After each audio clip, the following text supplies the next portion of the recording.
儿子生日那天，老公让他的白月光来家里接他，我固执的不肯放他走。僵持间，楼道里燃起熊熊大火，我被掉落的石板砸得头破血流，儿子则被我护在身下，毫发无伤。可当消防员老公赶来救援时，他却抢过唯一一副防毒面具递给白月光。兰兰阿姨身体不好，爸爸你先救她出去，妈妈你就等着别的叔叔来救你吧。我看着他们离开，嘴角浮起一丝苦笑，他们好像都忘记了我有严重的哮喘，没有防毒面具，我会死的。亲情长相守，真情在人间。大家好，我是秋兰，欢迎观看《真情人间》。一片火光中，我眼睁睁看着自己老公抱着别的女人焦急向外跑去，而我舍了半条命才生下来的儿子则贴心地护在他身边，担心他会掉下来，还时不时用手扶住他。自始至终，他们都没回头看过我一眼，我心里酸涩难忍。明明我才是他们的亲人，可生死关头，他们却毫不犹豫放弃了我。半个小时前，许若兰敲开我家的门，要带儿子出门过生日，我冷着脸不肯同意。正在房间里做作业的陆之许听见声音，冲出来强行撞开我，拉住他的手，一脸幸福地往外走。我心痛难忍，固执地想要阻拦，儿子却用力咬在我拉住他的手臂上，他眼神里都带着丝丝恨意。你凭什么不让我跟兰兰阿姨走？如果没有你，兰兰阿姨才应该是我妈妈。你要是死掉就好了。她一定是真的很恨我，才会将我手臂都咬出血痕。僵持间，楼道里燃起大火，我们都被困住，焦急地等待救援。儿子一眼都没看过我，只待在许若兰身边，像个小大人一样耐心安抚她。兰兰阿姨别怕，你对爸爸这么重要，他一定会第一时间赶来救你的。我难过的几乎要碎掉。7年了，就算养条狗也有感情了吧？可他没有，他对我只有恨。而他恨我的理由如此可笑，只是因为我不肯给他买贵的离谱的玩具，不肯让他没做完作业就玩手机。最重要的是，我不肯主动让位，让许若兰当他的妈妈。即便这样，在我看见他头顶上那块石板将要坠下时，还是毫不犹豫冲上去将他护在怀里。石板将我砸得头破血流，他却推开我，一脸担忧地拉住许若兰的手，问她有没有被吓到。就连陆岩戴着防毒面罩破门而入时，他也是第一时间冲过去，抢过唯一的防毒面罩递给许若兰。爸爸，你先救兰兰阿姨吧，她身体不好，妈妈就让别的叔叔来就好了。我流着泪苦笑，举起手里的药瓶告诉他们，我的药快要没有了，在浓烟里坚持不了多久。7年前的今天，我难产大出血，躺在手术台上生死不明。昏迷之前，我抓着陆岩的手，苦苦哀求他一定要保住孩子。如果真有万一，我让他一定要选择弃大保小。可7年后的今天，我拼了命生下的孩子，他同样抓着陆岩的手，求他先救别人。陆岩冷漠地看我一眼，将许若兰横抱在怀里，语气冰冷的让我忍不住颤抖。他说，秦薇，这是你欠若兰的，你再等等，我同事很快就来。强烈的求生欲让我忍不住拉住他的衣袖，苦苦哀求，陆岩，我怀孕了，你可以恨我，但你不能不救我肚子里的孩子。陆岩眼里闪过一丝错愕，这段时间他几乎没怎么回家，我也并没有告诉过他。见爸爸有些迟疑，陆思许愤怒的一根根掰开我的手指，妈妈，你不能这么自私，你怎么能撒谎骗爸爸呢？许若兰也在他怀里哭得泣不成声，陆岩眼里的怜惜迅速消退，他将我撞倒，抱着许若兰冲出门去。滚滚浓烟将我淹没，我呼吸越来越急促，握在手里的哮喘药瓶也几乎空掉。我最后深吸了一口，绝望地闭上眼睛，心里泛起一阵苦涩。如果当初没有开始这段孽缘就好了。我从一开始就知道陆岩不爱我。大学4年，我的暗恋人尽皆知，可惜他早有自己的白月光，自然不会在意我。临近毕业前，许若兰接受家里安排出国读研。她走的那天，陆岩带着满身酒气找到我，他醉眼朦胧地抱着我，叫的却是许若兰的名字。我太喜欢他了，喜欢到即便知道他认错了人，还是放纵自己沉沦在片刻激情中，可终究是一场错误。第二天醒来时，他沉着脸将衣服扔在我脚边，让我滚。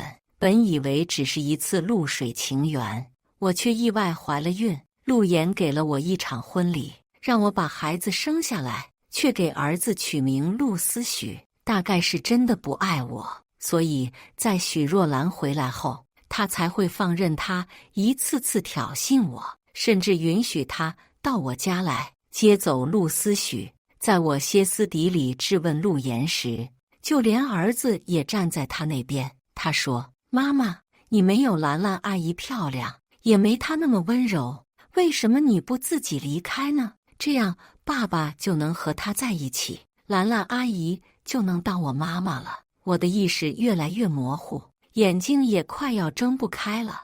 我软软瘫在地上，连站起来的力气都没有。呛人的浓烟中，门外探进来一颗小小的脑袋，他怯生生地开口：“阿姨，你需要帮助吗？”我努力睁开眼看去，是个跟我儿子差不多大的小男孩，他满脸脏污，浓烟中一双眼却亮晶晶的，那么小小一团，却用尽全力将我扶起来，搀住我，一点一点往外挪。这条路走得无比艰辛，好几次我都想要放弃，小男孩却拼命拖着我，不肯放手。走出火场那一刻，他累到虚脱，跪在地上，还不忘第一时间帮我叫医生。我抱着他，哭到泣不成声。和他一起被送往医院的路上，我才知道他没有父母，就连爷爷也在火灾中遇难。他在救护车上痛苦地将脸埋在掌心，就连哭泣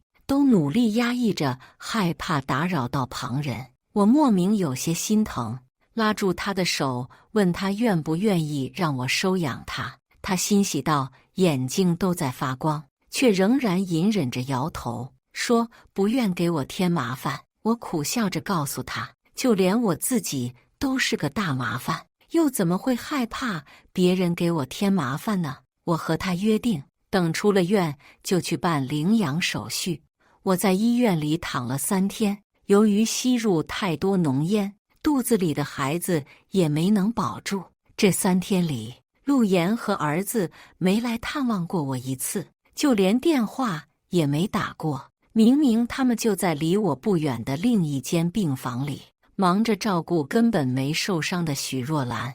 陪在我身边的只有救我出来那个小男孩，他说他叫宋宇川，是爸爸给他取的名字。如果我肯收养他的话，他愿意让我重新改名。我摸摸他的头，摇头拒绝。阿姨会收养你，但不需要你改名字。以后你可以做任何你喜欢的事，不用委曲求全，好吗？宋宇川笑得眼睛都弯了起来，他亲昵地蹭了蹭我手臂，嗲声嗲气说谢谢。谢谢2个字，我好久都没听到过了呢。以前陆岩和儿子只会嫌我烦，从来不会对我说谢谢。我感动地搂住他，久违地笑了起来。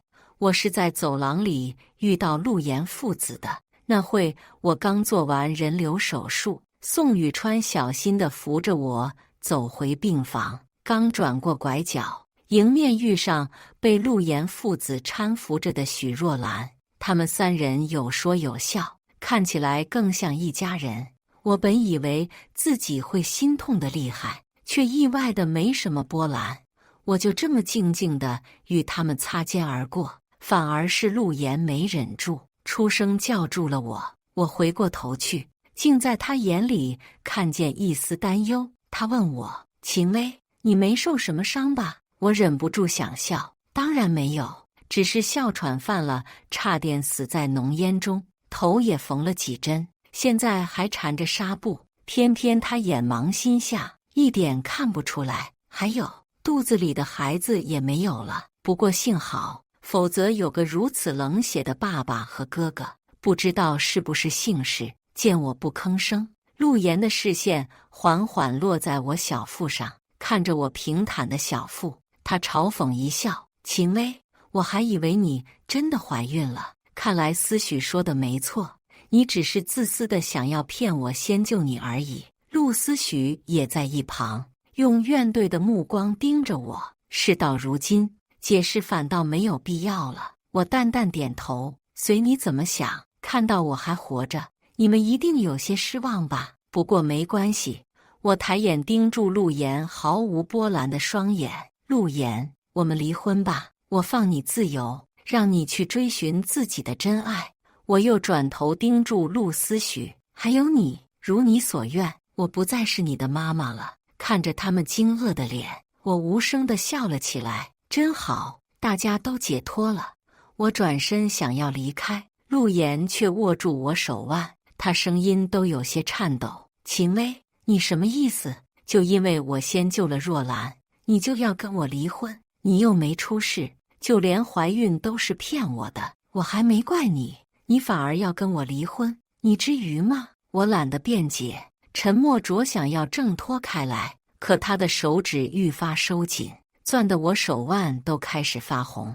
一直默默站在一旁的宋宇川反而红了眼睛，他愤怒地掰开陆岩的手，将我护在身后，冲着他大吼：“不许你碰我妈妈！妈妈她刚刚做完手术，还很虚弱，你都把她弄疼了。”我有些想笑，他像只小老虎一样，虎视眈眈盯着眼前的人，固执地想靠自己的力量保护我。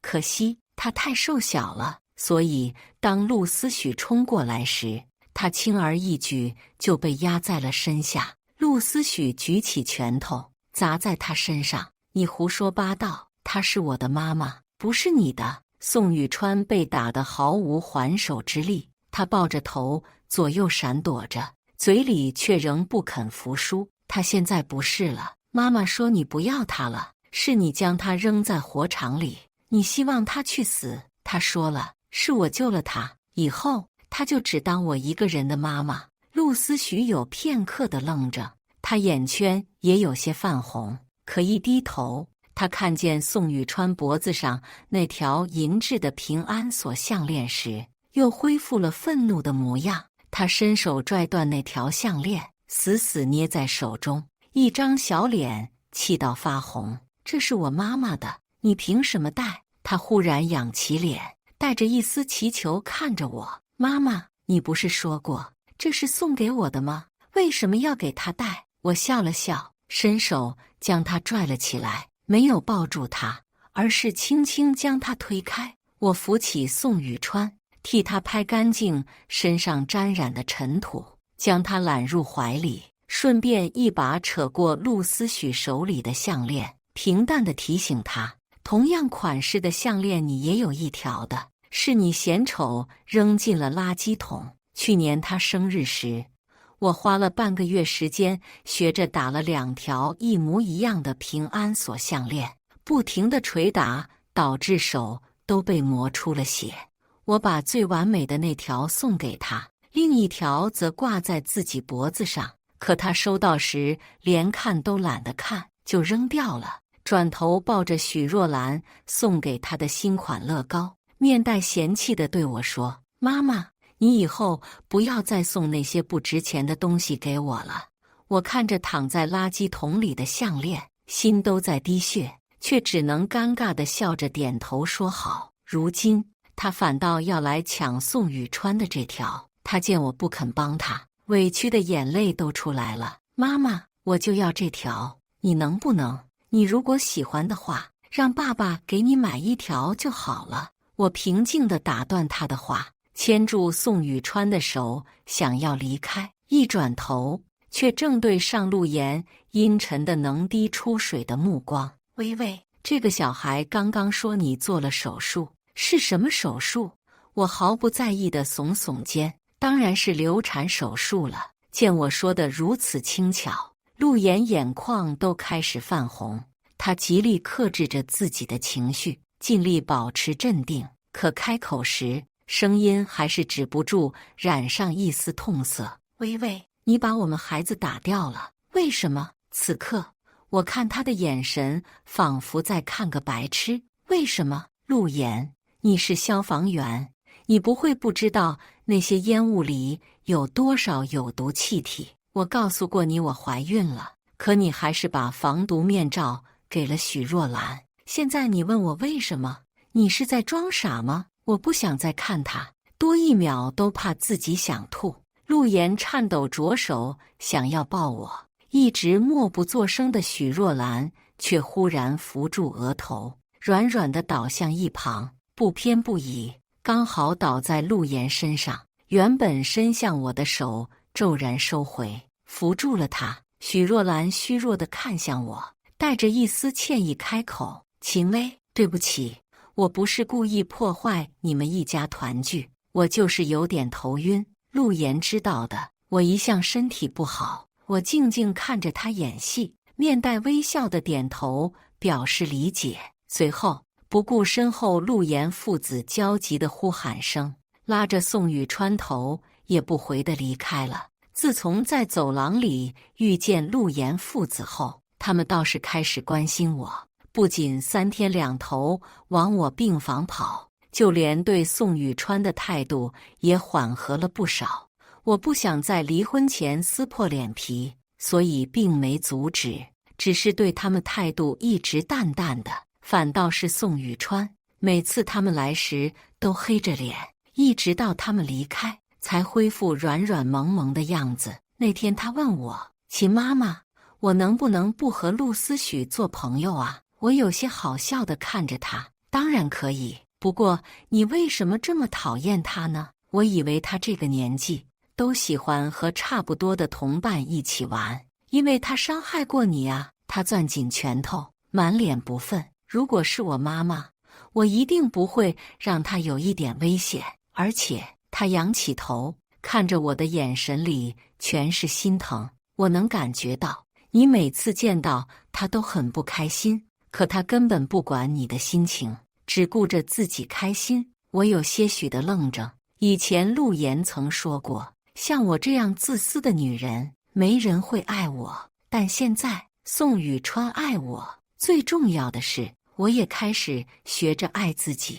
我本以为陆思许能和宋雨川相安无事到我出院时，可他们2个还是打了起来。那天陆岩不在，陆思许自己跑来我的病房，赖着不肯走。我去上个厕所的功夫，他们就扭打在了一起。等我出来时，陆思许正将宋雨川压在身下。我急忙推开陆思许，将宋雨川护在怀里。被推到一边的陆思许眼眶突然一红，委屈地落下泪来。妈妈，我没有欺负他，是他说。我没有听他说完，就出声打断他。不管雨川他说了什么，惹恼了你，我都替他向你道歉。我说话时，陆岩正微笑着推开门，他的笑意瞬间僵在脸上，眼里的怒意几乎要压抑不住。质问我的语气也怪异无比。秦薇，你在替别人向你的亲生骨肉道歉。我搂住宋雨川，轻柔地替他擦去眼角泪水。陆岩，我抬起眼，语气平静。雨川他虽然不是我亲生的，但我已经决定收养他，所以他就是我的孩子。大概是我眼里的坚定刺激到了他，陆岩整个人都颤抖起来。沉默半晌，他才勉强挤出一丝微笑。好，既然你决定收养他，以后他就是我们的孩子。等你出院，家里那间杂物间就腾出来让他住吧。微微，我们一家人总是要在一起的。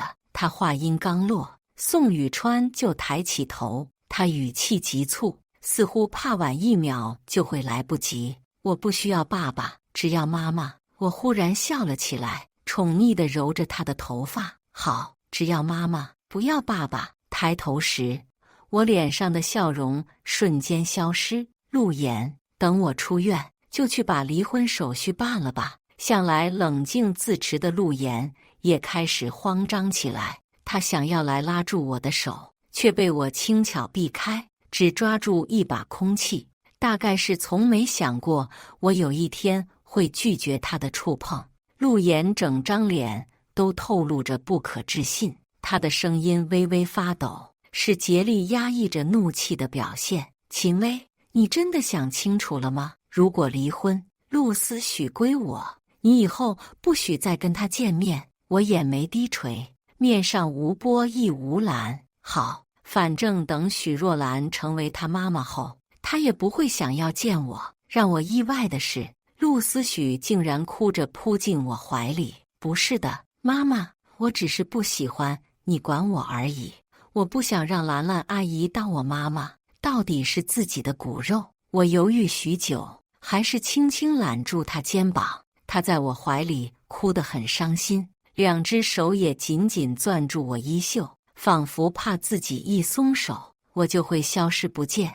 她很久没这么依赖过我了，很长一段时间，她都不肯让我触碰。她会说：“妈妈，我已经长大了，你不要老是抱我，很烦。”可转头就投入许若兰怀里撒娇。以前我会觉得揪心的疼，后来也渐渐开始麻木，只是始终憋着一口气不肯认输。明明曾经他最爱的是我，在他咿呀学语时第一个叫的是我，在他蹒跚学步时会跌跌撞撞扑进我怀里，在陆言因为厌烦我宁愿住在单位也不肯回家的那些日子里，他是我全部的支撑。那时的他会嗲嗲地叫妈妈，说最爱的就是我。他眼睛亮亮的，满满全是爱意。后来许若兰回来了，最开始陆言没时间，让许若兰来接他时，他也是不肯跟他走的。后来当许若兰拿出那些他想要很久，我却不舍得给他买的玩具时，他开始变了。再后来，他看向我的眼神已经没有爱意了。我想，是时候该别离了。陆思许是被陆言拖着离开的，走的时候他还在痛哭。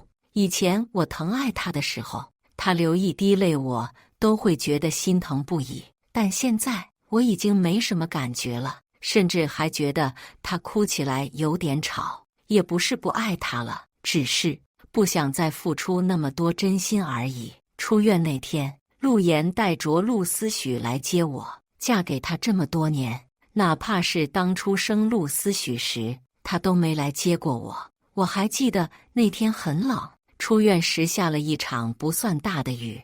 我一手抱着刚出生的陆思许，一手提着一包衣物。我给他打电话，问他能不能来接我。电话里他的声音很不耐烦：“秦薇，你是自己没腿还是怎么？就这么一点点距离还要人接，真是矫情。”我以为他原本性格就是如此，可后来我亲眼见到他对许若兰呵护有加，我才知道他不是性格冷漠，只是不爱我而已。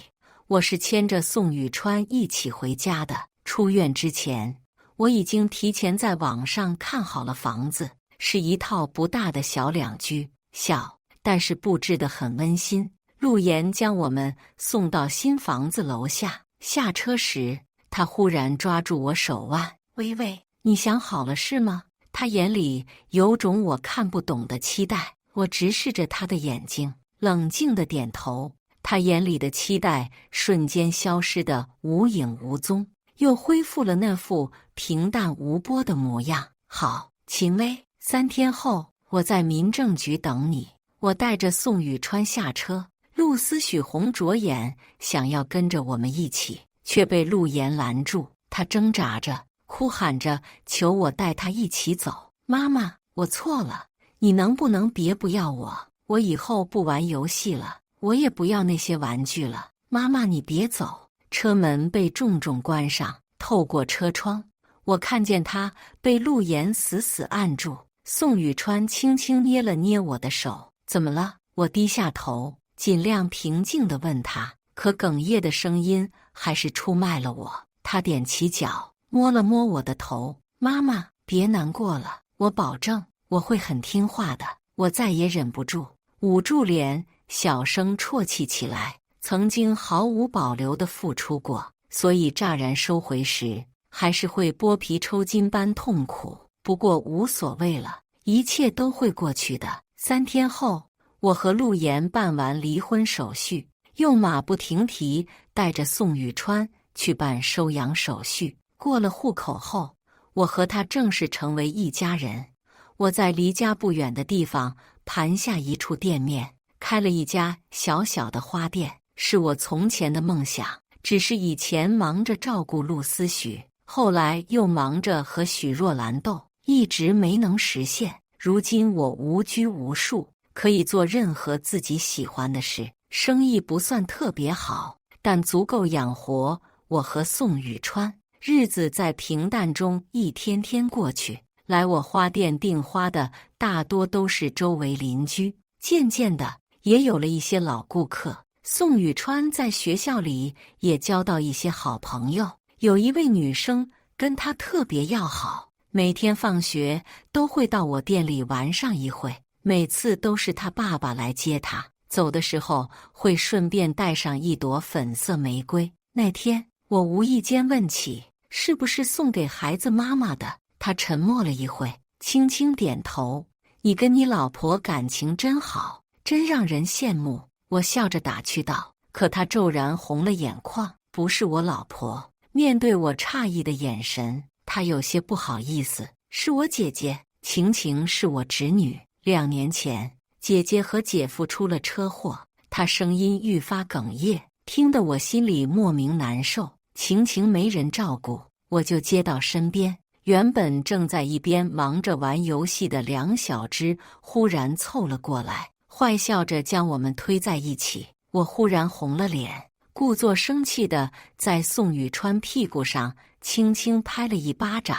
再抬头时，对上对方有些炽热的目光，羞得我无处躲藏。后来我跟他慢慢熟悉起来，他叫苏木，自己开着一家公司，收入不错。最重要的是，他还是单身。对于新的感情，我并不怎么抵触，只是受过的伤还没完全愈合。对于他的示好，我始终保持清醒，既没拒绝，也没太过着急接受。那天，我带着宋雨川去超市里购物，走出门时才发现下了很大的雨。我和他一起站在门口，手里提着2大包食品，焦急等待着。偏偏雨越下越大，路过的出租车全都有乘客，就连打车软件上也排着上百个人。我急得不行，临出门前想着很快就能回去，炖的鸡汤还没关火，正手足无措间，苏木的车停在我们面前。他拉开车门，着急到伞都来不及打一把，用手遮在头顶，匆匆跑到我面前，自然地接过我手里的购物袋。宋雨川一脸自豪地对着我扬了扬手腕上戴着的电话手表。妈妈，我刚刚把我们的位置发给晴晴，苏木叔叔这么快就赶来了。苏木有些脸红，伸手揉了揉宋雨川的头，背着我偷偷对他眨了眨眼。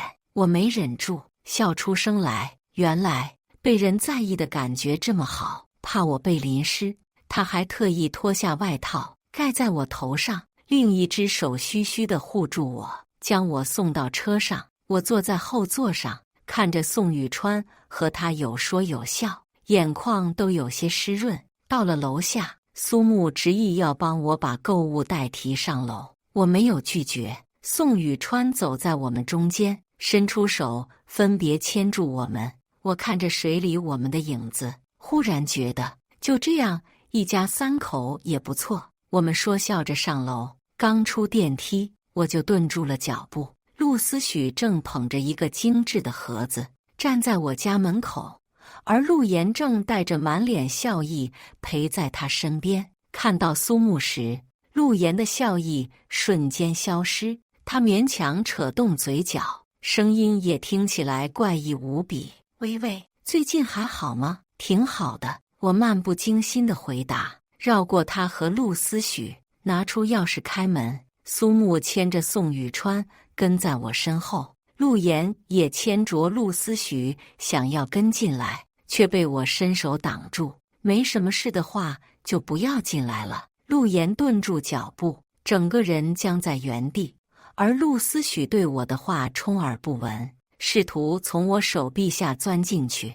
却被他爸爸一把提住后脖梗，拉了回来。陆岩咽了口唾液，艰难地开口：微微，你还记不记得今天是什么日子？见我一脸疑惑，陆思许沉不住气叫出了声：是爸爸妈妈的结婚纪念日。他挤出笑脸，对着我扬了扬手里的礼盒：妈妈，爸爸给你挑了个很漂亮的戒指。当初结婚时，大概是因为不情愿，陆岩连结婚戒指都没给我准备。生下陆思许后，我曾提过几次想要一枚戒指，可他总是冷声拒绝。有几次他勉为其难和我一起带着陆思许去商场玩时，我会停留在柜台前，满眼艳羡地望着那些漂亮的戒指。他每次都当看不见，拉着陆思许快步离开，而我只能狼狈地追在身后。我没有伸手去接陆思许手里的礼盒。现在我已经不需要他买的戒指了，我有能力可以自己买，也不再需要靠别人来取悦自己。见我不肯接，陆思许有些着急，他自顾自打开礼盒，取出那枚漂亮的不像话的钻戒，塞进陆岩手里。爸爸，你快点给妈妈戴上，这样她就能原谅我们了。陆岩拉过我的手，想要替我戴上，却被我轻轻推开。陆岩，我已经不需要了，我们已经离婚很久了，你走吧。带上陆思许一起，别再来打扰我的生活。他的手尴尬地僵在半空，还微微颤抖着，却固执地不肯缩回去。微微，还可以再给我一次机会吗？他声音里难得地带上一丝祈求，眼角也红得厉害。我还没来得及回答，苏木就走过来，将他往外推去，大概是害怕我会动摇。陆岩却半分不肯挪动。在我印象中，他一向冷静，此刻却忽然暴怒。他愤怒地揪住苏木衣领，一拳砸了过去：滚！这是我的家事，你有什么资格推我走？看着他不可理喻的样子，我实在忍无可忍。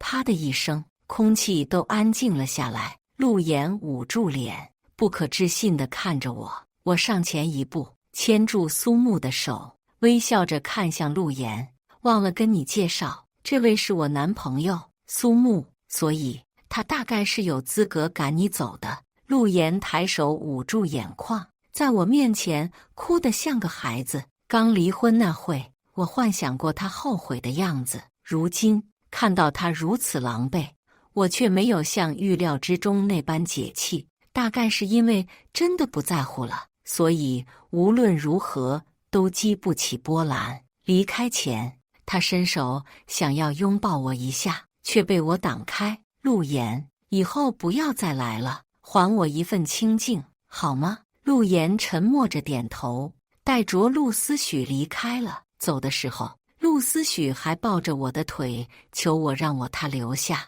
他哭得满脸通红，连一句完整的话都说不出来。妈妈，你不要我好吗？以后我再也不跟你顶嘴，作业也会认真写，求你别让我走。陆岩沉着脸，扯住他衣领，几乎是将他拖走。他没有再回头，一直到消失在电梯口，都不曾看过我一眼。一切终究是过去了，以后就要各自安好了。半年后，苏木向我求了婚。当他单膝跪地，掏出戒指时，我忍不住湿了眼眶。那枚戒指很大，很漂亮，比我以前在柜台里看过的戒指都要漂亮。他颤抖着手替我戴上时，周围掌声雷动，所有人都在祝福我们，而我心里一片宁静。